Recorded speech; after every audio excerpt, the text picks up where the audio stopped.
बिस्मिल्लाहिर्रहमानिर्रहीम अस्सलाम वालेकुम guys, welcome back to another video. So in the last session हमने टू इंपॉर्टेंट क्वेश्चंस को हाईलाइट किया कि what is Docker, why go use Docker.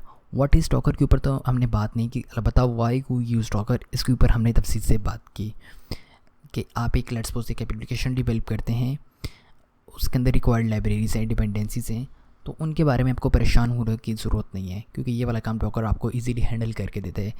Okay, so in simple terms we can say Docker makes it really easy to install and run software without worrying about setup or dependencies।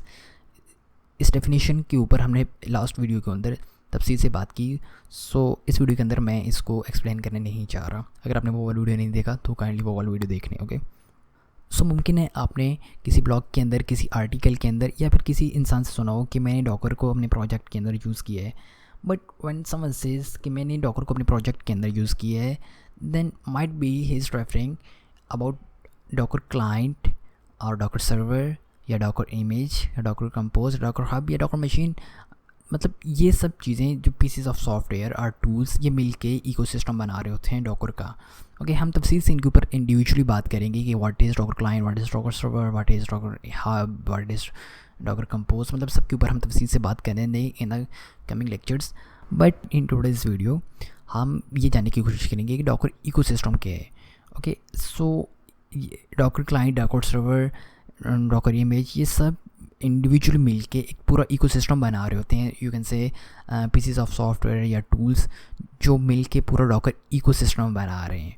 Okay, we can say Docker is a platform or ecosystem around running and creating containers। हम containers के ऊपर तफसील से बात करेंगे, but for now आप बस इतना समझ लें कि कंटेनर इज़ समथिंग लाइक कि जिसके अंदर आप अपना सारा डाटा, डिपेंडेंसीज, लाइब्रेरीज वगैरह अपने सॉफ्टवेयर की रख देते हैं और बाद में हम उसको यूज़ करते हैं। डोंट वरी अगर ये चीज़ें मैं स्टॉप कर रही हैं, हम इसके ऊपर तफसील से बात करेंगे। बट फॉर अ वाइल आप जस्ट समझें कि Docker client, Docker server, Docker machine, Docker image, hub, Docker compose, ये सब पीसेस ऑफ सॉफ्टवेयर या टूल्स मिल के पूरा डॉकर इकोसिस्टम बना रहे होते हैं। In another words we can say Docker is a containerization platform। Again, containerization means containers बनाता है, that enables developers to package applications and their dependencies into lightweight portable containers। जब हम containers के बारे में बात करेंगे जो आपके सब समझ में आ जाएगा lightweight portable क्यों होते हैं।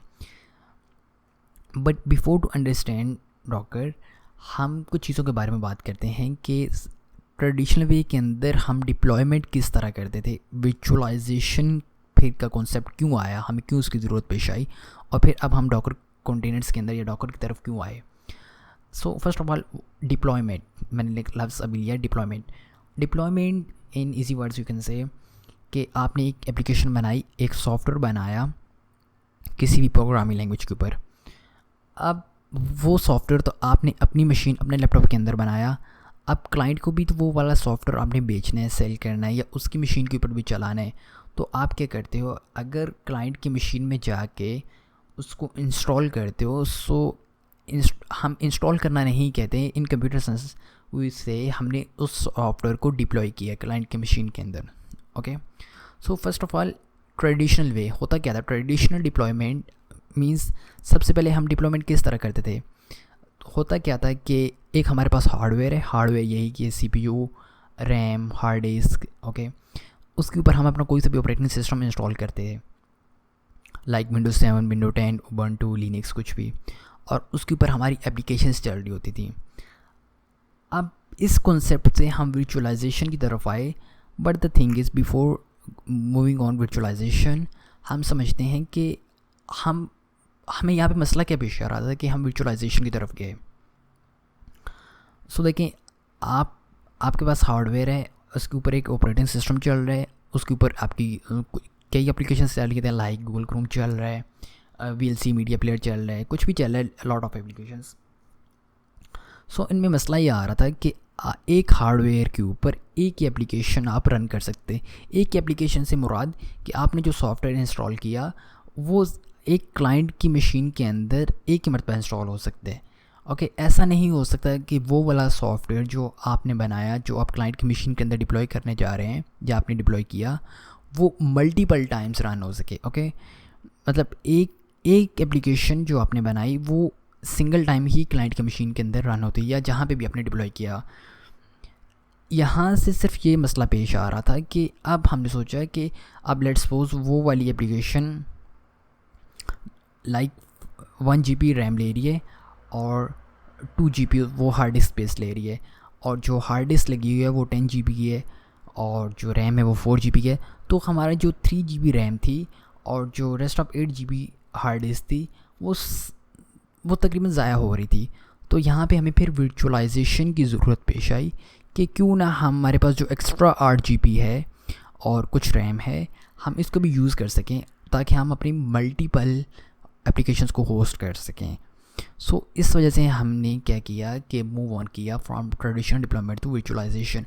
वर्चुअलाइजेशन के अंदर ये कॉन्सेप्ट है कि आपके पास हार्डवेयर है, उसके ऊपर कोई एक ऑपरेटिंग सिस्टम इंस्टॉल हुआ है लाइक विंडोज़ 10, विंडोज़ 11, लिनक्स।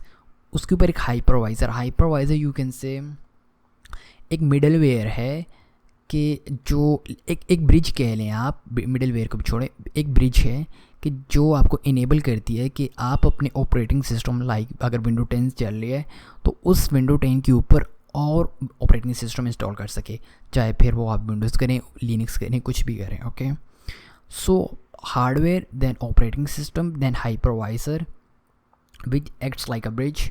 उसके ऊपर आप अपनी रिक्वायरमेंट्स के मुताबिक ऑपरेटिंग सिस्टम बनाते हैं। ओके, गेस्ट ऑपरेटिंग सिस्टम इसलिए क्योंकि मेन ऑपरेटिंग सिस्टम तो आपको वो वाला है जो हार्डवेयर के ऊपर चल रहा है लाइक विंडो 10, और गेस्ट ऑपरेटिंग सिस्टम वो है जो आपने अपने ऑपरेटिंग सिस्टम के ऊपर हाइपरवाइज़र की मदद से इंस्टॉल किया। ओके, अगर आप एक ऑपरेटिंग सिस्टम के ऊपर 3 ऑपरेटिंग सिस्टम बना रहे हैं तो आप हर गेस्ट ऑपरेटिंग सिस्टम के ऊपर भी अलग इंडिविजुअली एप्लीकेशन चला सकते थे। सो इसका फ़ायदा हमें ये हुआ कि हम एक ही ऑपरेटिंग सिस्टम के ऊपर मल्टीपल ऑपरेटिंग सिस्टम यूज़ करके उनके ऊपर इंडिविजुअल ऐप्स चला सकते थे। बट एक चीज़ यहाँ पे आप याद रखिएगा कि जो हम operating system guest operating system बना रहे थे या बनाते हैं वो मेन ऑपरेटिंग सिस्टम का जो हार्डवेयर है उसके रिसोर्सेज के मुताबिक बनता है। लाइक अगर मेन हार्डवेयर के अंदर लेट्स सपोज 4 GB रैम लगा हुआ है और 20 GB का हार्ड डिस्क लगा हुआ है तो ये लिमिटेड रिसोर्सेज हैं, लिमिटेड रिसोर्सेज को यूज़ करते हुए ही गेस्ट ऑपरेटिंग सिस्टम बना सकते हैं, इससे ज़्यादा नहीं। लाइक 4 GB मैक्सिमम है तो जो मेन ऑपरेटिंग सिस्टम चल रहा है वो लेट्स सपोज वो 1 GB यूज़ कर रहा है रैम, तो आपके पास अब 3 GB रैम है जो बाकी है, तो आप इस 3 GB की लिमिटेड एक्सेस के अंदर ही गेस्ट ऑपरेटिंग सिस्टम बना सकते हैं। ऐसा नहीं बना कर सकते कि आप 3 GB से एक्सीड कर जाएँ। ओके, और इसी तरह सिर्फ रैम नहीं, जो आपके बाकी सारे लिमिटेड रिसोर्सेज हैं उन्हीं के अंदर आप क्या करते हैं कि गेस्ट ऑपरेटिंग सिस्टम को इंस्टॉल करते हैं। ओके, अब इसमें हमें फ़ायदा तो हो रहा था कि हम एक ऑपरेटिंग सिस्टम के ऊपर मल्टीपल ऑपरेटिंग सिस्टम्स यूज़ कर रहे थे, लेकिन इसके कुछ ड्रॉबैक्स थे। लाइक अगर मेन ऑपरेटिंग सिस्टम ही ख़राब हो जाए तो हमारी जो ऊपर उसके एप्लीकेशंस चल रहे हैं वो भी सारी की सारी ख़राब। इसके अलावा यहाँ पे इनको मूव करना भी बहुत मुश्किल था। फिर यहाँ पे आया डॉकर ने इस चीज़ को भी बहुत ज़्यादा आसान कर दिया कि आपके पास एक होता है मेन हार्डवेयर, यही वाला जो यूज़ कर रहे हैं सर्वर का या लैपटॉप का जो भी, फिर उसके ऊपर एक मेन ऑपरेटिंग सिस्टम जो अगर आप नॉर्मल लैपटॉप यूज़ कर रहे हैं तो विंडोज़ 10 लेट्स सपोज, फिर उसके ऊपर डॉकर इंजन। हम तफसील के ऊपर बात करेंगे कि what is Docker engine, but अभी के लिए बस आप इतना समझें कि ये एक इंजन है, समथिंग वर्चुअलाइजेशन से मिलता ही है, लेकिन इसके ऊपर आपको कंप्लीट ऑपरेटिंग सिस्टम बनाने की ज़रूरत नहीं है। आपने क्या किया, अपने ऑपरेटिंग सिस्टम के ऊपर डॉकर इंस्टॉल किया जो कि डॉकर इंजन है बेसिकली, और उसके ऊपर आप अपने कंटेनर्स बनाना शुरू कर दें और कंटेनर्स के अंदर एप्लीकेशन चल रही होती हैं। सो हमें इसका फ़ायदा ये हुआ कि हमें पूरा operating system guest operating system बनाने की ज़रूरत नहीं है, क्योंकि उसके लिए ज़्यादा रिसोर्सेज चाहिए। जैसे कि मैंने बात की थी वर्चुअलाइजेशन के अंदर, अगर 3 GB रैम आपके पास बच के तो हर ऑपरेटिंग लेट्स सपोज आप 3 गेस्ट ऑपरेटिंग सिस्टम बना देते हैं, हर किसी को 1 GB एलोकेट कर देते हैं, तो आपके पास 4 GB यूज़ हो गया। लेकिन जो डॉकर के कंटेनर्स होते हैं वो बहुत लाइट वेट होते हैं। हमने डेफिनेशन के अंदर एक लफ्ज़ पढ़ा, लाइट वेट।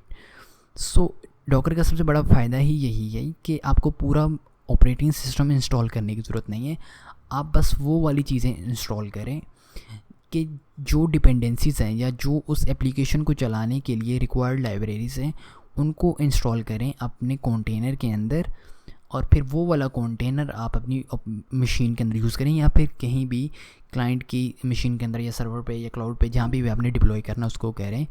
सो हमें डॉकर का सबसे बड़ा फ़ायदा यही हुआ कि हमें पूरा ऑपरेटिंग सिस्टम बनाने की ज़रूरत नहीं है। हम लाइट वेट कंटेनर्स बना के अपनी पूरी की पूरी एप्लीकेशन उनके अंदर डिप्लॉय तो नहीं कहेंगे आप कि आप अपनी पूरी की पूरी एप्लीकेशन उनके अंदर रन करके आप इजीली कंटेनर्स को चला सकते हैं, जो कि हमारी एप्लीकेशन को चलाने में बहुत ज़्यादा इजी रहता है क्योंकि वो लाइट वेट कंटेनर्स होते हैं और हम उनको इजीली एक जगह से दूसरी जगह मूव ऑन कर सकते हैं। सो आई होप सो आपको यहाँ तक समझ में आ गया होगा कि ट्रेडिशनल डिप्लॉयमेंट वर्चुअलाइजेशन और डॉकर के अंदर क्या फ़र्क है। ट्रेडिशनल डिप्लॉयमेंट में हमें क्या फ़ायदा हो रहा था, इसके ड्रॉबैक्स क्या थे, फिर हम वर्चुअलाइजेशन की तरफ क्यों आए, फिर इसके क्या फ़ायदे थे, फिर इसके ऐसे क्या ड्रॉबैक्स थे कि हमें डॉकर की तरफ आना पड़ा, और फिर अब डॉकर के क्या क्या फ़ायदे हैं। सो यहाँ तक अगर आपको किसी तरह के भी कोई कन्फ्यूजन है, कोई क्वेश्चन है, तो आप कमेंट सेक्शन में मुझसे पूछ सकते हैं। यहाँ तक के लिए शुक्रिया। See you in the next video.